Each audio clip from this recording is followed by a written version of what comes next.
The new Dodge Hornet has finally made it to the US. After being spotted back in February in some leaked photos, we now have some spy shots of it outside testing, and so far, it looks like a Tonale clone with no American soul.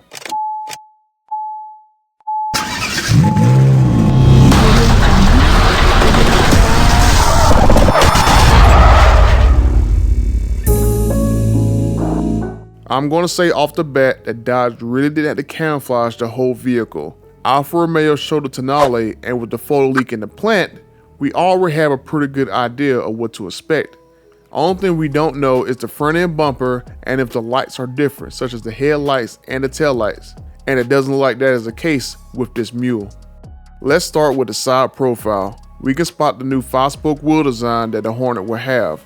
And looking inside the wheels, those rotors look tiny on this small vehicle. I'm not saying that to be the same size, but it should at least look close to each other. The mirrors look to be the same ones from the Tonale. Dodge just put duct tape on the turn signals that we saw on the Tonale version. The headlights look exactly like the ones we saw on the Tonale as well. Judging by the photos, they probably took the same design headlight, but Dodge took the DRLs from the bottom of them and placed them on the top, and it looked to run the entire headlight assembly.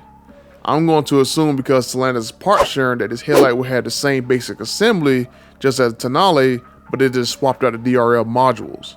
Now move on to the middle of the grille. It is basically the same small grille design that you find on the Charger Hellcats. Dodge basically took the Alfa Romeo triangle out of the grille and inserted the Charger's little mini grille.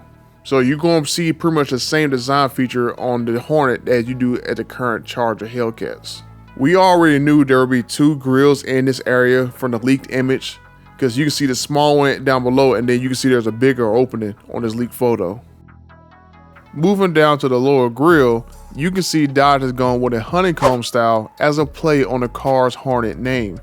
And you'll notice awkwardly the adaptive cruise control module is sitting there in the lower grille because that is where it sits on the Tonale and it actually blends in. And then you'll notice the parking sensors in the grille as well. The adaptive cruise control module looked like someone took a wireless charging pad and just zip tied it to the grille. It just sitting there awkwardly, this big shiny piece with those thin honeycomb slats in the grille. I think it's gonna look terrible. I think Dodge should just call this vehicle the Dodge Beaver because I can't not see this ugly module just sitting there in the grille. Now moving over to the rest of the grille, Dodge tries to conceal how big the grille opening is, but we know it's going to be longer because when you compare the Tonale and the leaked Hornet photos, you'll see they share the same general shape. Dodge is trying to hide it in the upper fake heat extractors on the hood as well. You can see the little dips in the camouflage on the hood and even the side grills and the lower bumper. So we basically already know exactly how the Hornet will look like from the front. Let's check out the rear. I honestly don't see anything different from the Tonale. The Hornet looks to have the exact same bumper and the taillights look exactly like the one that you will find on the Tonale. If you zoom in, it looks like the same circle in the light bar is carried over from the Tonale as well. More than likely, Dodge is just going to pop their logo on it and just call it done. So nothing really special going on back here in the rear. The interior has some changes from the Tonale that I noticed when I took a closer look. First thing I noticed is this version doesn't have paddle shifters.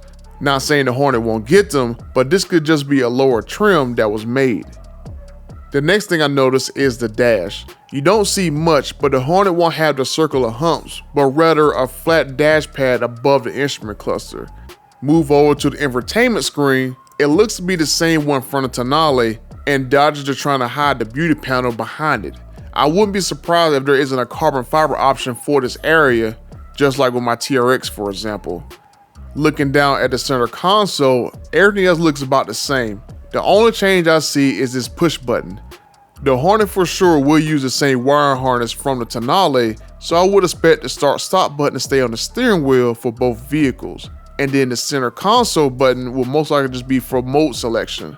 On the Tonale, we see that it is used for the drive selector.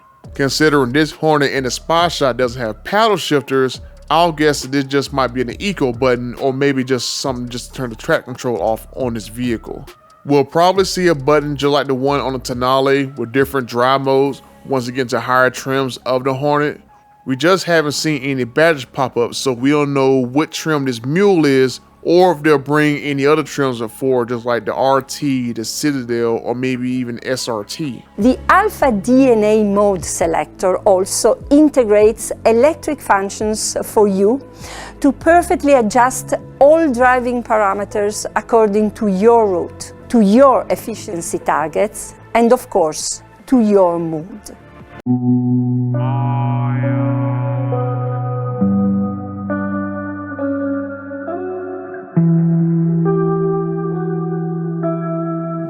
Now, after looking over everything, I have a question.